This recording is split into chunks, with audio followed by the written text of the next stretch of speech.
Bonjour. Bienvenue à l'atelier de batch cooking des gastrosophes. Le batch cooking est une méthode très en vogue qui permet de planifier ses repas équilibrés de la semaine et de se faciliter la vie quotidienne. Il sert également à économiser du temps et de l'argent. C'est tout simplement le fait de préparer tous ces repas en une session de cuisine. Souvent le dimanche, 2 heures suffisent pour préparer 4 à 5 repas. Prévoyez un peu plus pour inclure des desserts ou des entrées. Ici, nous allons cuisiner 5 recettes pour les 5 soirs de la semaine.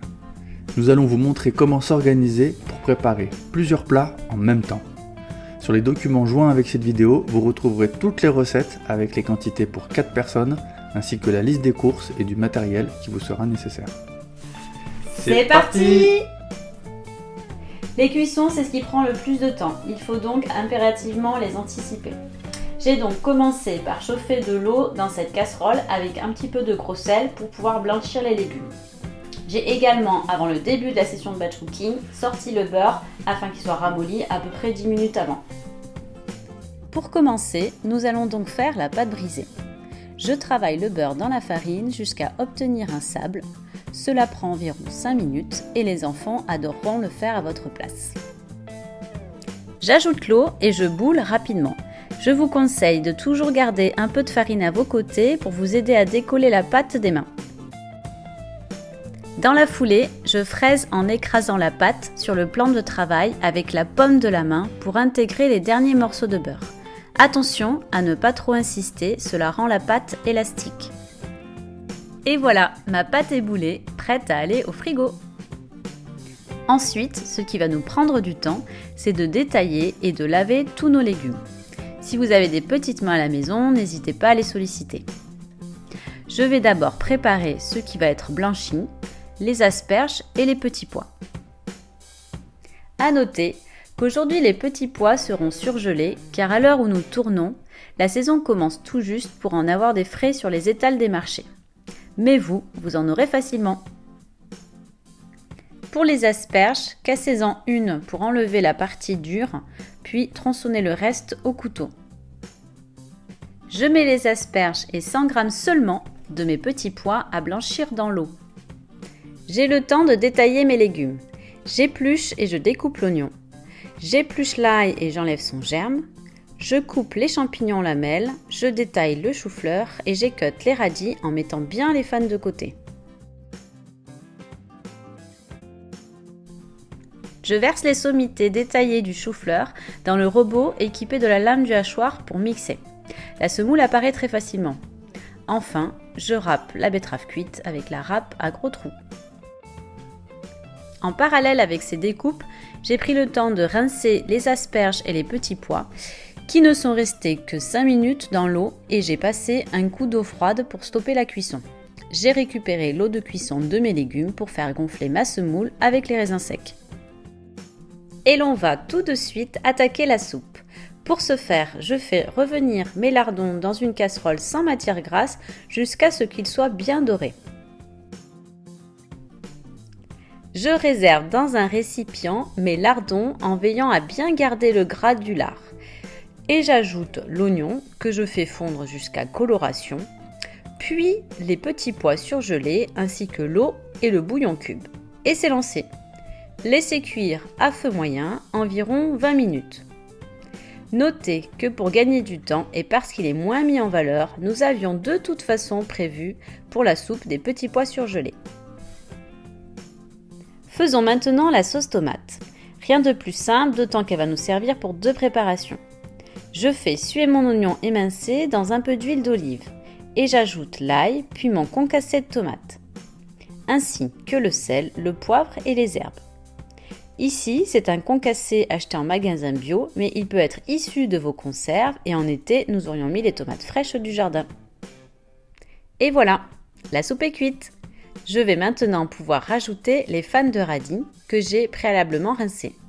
Je peux éteindre le feu et donner un petit coup de mixeur. Nous ajouterons la crème plus tard, le jour du repas. Et voilà, la soupe est finie. Nous avons également terminé de tailler tous nos légumes et toutes les petites préparations. Maintenant, il ne reste plus qu'à conclure les 4 plats restants. On va commencer du coup par préchauffer le four et attaquer la quiche. J'ai cuit l'oignon rouge et l'ail de la même manière que pour le début de la sauce tomate. Pendant ce temps, j'ai étalé la pâte que je vais disposer dans le plat déjà chemisé. Je rabats la pâte des 2 côtés sur le rouleau placé au milieu de la pâte étalée. Et je dispose le rouleau au milieu du moule. Je déplie les 2 côtés dans le moule, je plaque les bords avec les doigts. J'écrase le bord de ma pâte en passant le rouleau pour finir le contour. Nous allons pouvoir disposer les ingrédients dans notre tarte.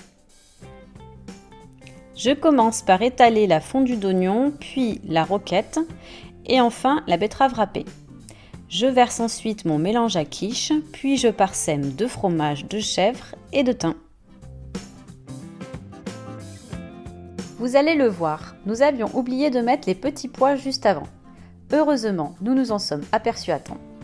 J'enfourne ma tarte et je règle pour 35 minutes de cuisson à 180 degrés.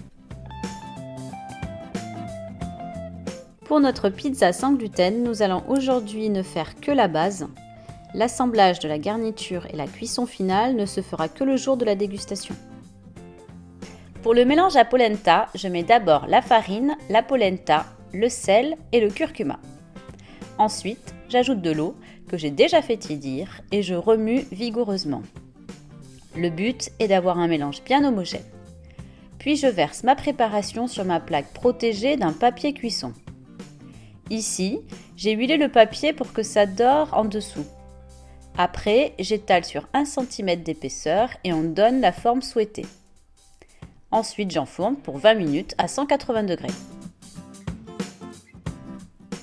Sans attendre, j'attaque la cuisson du tagine. Pour commencer, je dispose le poulet dans l'huile chaude. Je fais dorer le poulet sur chacune de ses faces. Une fois bien coloré, j'ajoute les oignons, je sale et j'ajoute les épices. Paprika, cumin, piment si vous aimez et le poivre. Ici, les quantités sont ajustées selon votre goût. Nous, on aime qu'un tagine soit bien parfumé sans forcément être trop piquant. Puis j'ajoute une bonne moitié de la sauce tomate. Le reste nous servira pour la pizza. J'ajoute de l'eau à hauteur et je laisse monter à ébullition. J'ajoute les olives et je mets mon tagine à cuire en pression une quinzaine de minutes. Je peux maintenant assembler tous mes ingrédients en commençant par le chou-fleur. Vous voyez, le résultat obtenu par le mixeur rend vraiment cette texture de semoule. On va donc ajouter la semoule de blé. J'ajoute ensuite les asperges, les petits pois et les radis que je viens de couper en rondelles. Je mélange et hop, c'est prêt! Toutes nos préparations sont réunies et prêtes à être rangées au réfrigérateur. Notons qu'il y a différents types de contenants. Le pot parfait en verre est idéal pour les préparations liquides qui ont besoin d'être hermétiques. La quiche et la salade sont directement conditionnées dans le plat servant à leur réalisation. La polenta sera filmée sur cette grande assiette. Pour le reste, prévoyez des contenants de différentes tailles qui s'adapteront au volume de vos préparations pour ne pas encombrer inutilement votre frigo. Ici, par exemple, la sauce tomate aurait pu être conditionnée dans un pot plus petit. Notre session de batch cooking est terminée. Nous avons eu 1h30 pour cuisiner les 5 repas. Ajoutez à ça 5-10 minutes de pré-pesée et 20 minutes de nettoyage. Mission accomplie. 5 repas en 2 heures. Pour le repas de lundi, la quiche de betterave chèvre. Il ne me reste plus qu'à sortir la salade du frigo et préchauffer le four à 180 degrés.